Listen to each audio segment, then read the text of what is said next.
Que a paz de Deus, que excede todo o entendimento, esteja com vocês. Bibliologia.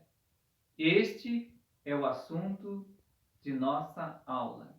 Este vai ser o assunto tratado hoje.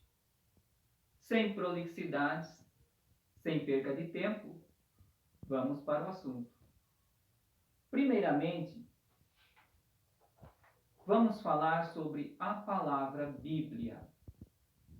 No grego, ela é escrita assim. Literalmente significa livros. Portanto, Bíblia Sagrada é livros sagrados. Livros sagrados. Bibliologia. Aqui está a palavra, também escrita no idioma original. É a junção de Bíblia mais logia, que é estudo, tratado, palavra, assunto, homilias, preleções sobre a Bíblia. Esta matéria é extraída em parte da Bíblia e em parte da história. A Bíblia fornece muito sobre si mesmo, muitos subsídios para termos esta matéria. Mas o que a Bíblia não fornece, nós vamos buscar na história, nos tratados teológicos, nos assuntos que a história nos deixou sobre a Bíblia. Então são duas fontes, a Bíblia e a história. Primeiramente, eu quero falar das duas grandes e importantes divisões da Bíblia: o Antigo e o Novo Testamento. O Antigo Testamento pertence exclusivamente aos judeus. Ele foi produzido, foi escrito antes de Cristo. Por isso, é chamado de Antigo Testamento. O Novo se escreveu depois. Mas o Antigo Testamento é judaico, é do povo hebreu, pois foi para este povo maravilhoso que Deus se revelou primeiramente. Então a Bíblia do Antigo Testamento é judaica. A igreja ganhou a Bíblia, o Antigo Testamento, de mão beijada.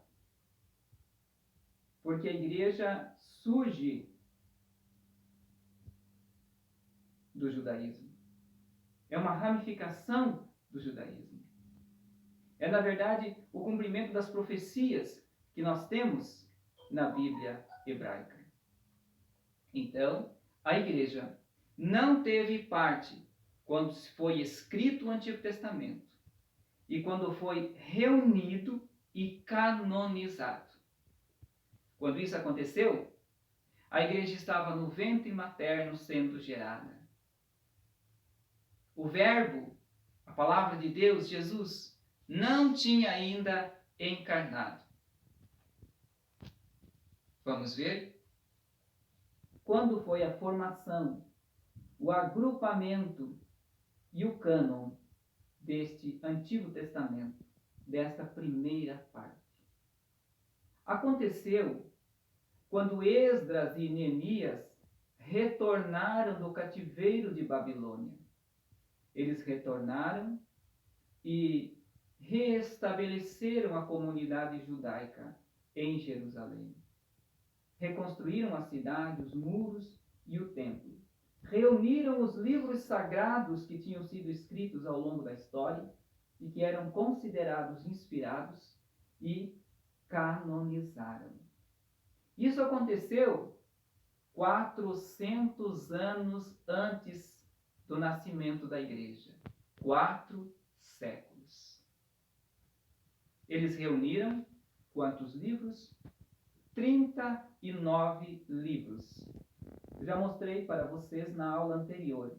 Nós temos aqui um exemplar da Bíblia hebraica do Antigo Testamento, 39 livros. Tanto é que se nós conversarmos hoje com um judeu e perguntar quantos livros contém a Bíblia deles, uma vez que eles só têm o Antigo Testamento, a resposta será 39 livros. São os livros hebraicos que foram canonizados 400 anos antes do nascimento, do surgimento do cristianismo. Algo interessante eu tenho aqui. Uma simulação dos rolos da Bíblia antigamente. Aqui nós podemos ver que as escritas estão em colunas, apenas de um lado da folha e enrolado com 2 cabos. O material usado naquela época era o papiro para escrita, preparado para escrita, ou senão o pergaminho, que era um material de couro mais caro na época. Então, este era o formato das escrituras, dos livros daquela época, e foi assim que foi escrito a Bíblia.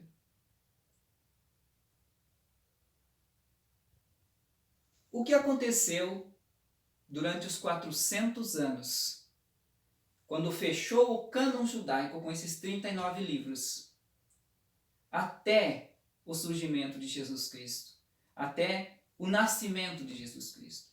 Esses 400 anos são chamados de período interbíblico. De Malaquias, o último livro, até Mateus, o primeiro livro do Novo Testamento. Muitas escrituras se produziram. Muitas literaturas hebraicas se produziram. Porém, foram escritas em grego e não entraram no cânon, ou seja, não fizeram parte dos 39 livros que já estavam fechados, canonizados. Muitos livros foram escritos. E os judeus usavam, como quem usa qualquer outro livro hoje, para saber alguma coisa sobre Deus, com relação à teologia, mas não fizeram parte do cânon dos 39 livros. Mas o que acontece no decorrer da história? A igreja cristã nasce. E 3 séculos após o seu nascimento, uma acirrada perseguição por parte do Império Romano acontece. O Império Romano quer eliminar a igreja cristã de todos os seus lugares do seu território. E os imperadores perseguem e perseguem e perseguem. 3 séculos de perseguição. O que acontece no início do século IV? Ano 310, ano 312 por aí? Um imperador romano chamado Constantino suspende as perseguições, coloca fim às perseguições e começa a aderir ao cristianismo. O cristianismo recebe liberdade e Constantino logo é aplaudido pelos cristãos como um homem benfeitor a favor do cristianismo. E Constantino, o Império Romano em si, politicamente falando, começa a ter uma autoridade sobre a igreja. E com essa autoridade sobre a igreja, também a liderança eclesiástica que está em Roma também vai crescendo na sua autoridade e desencadeia um processo de liderança de todos os cristãos da época. E pouco a pouco, a partir do século IV, a igreja passa a ser chamada romana. Daí vem a expressão católica romana. Porque a igreja não nasceu em Roma, não é romana. Ela é de procedência, de nacionalidade judaica e nasceu em Jerusalém, no dia de Pentecostes, como nós lemos no livro bíblico dos Atos dos Apóstolos.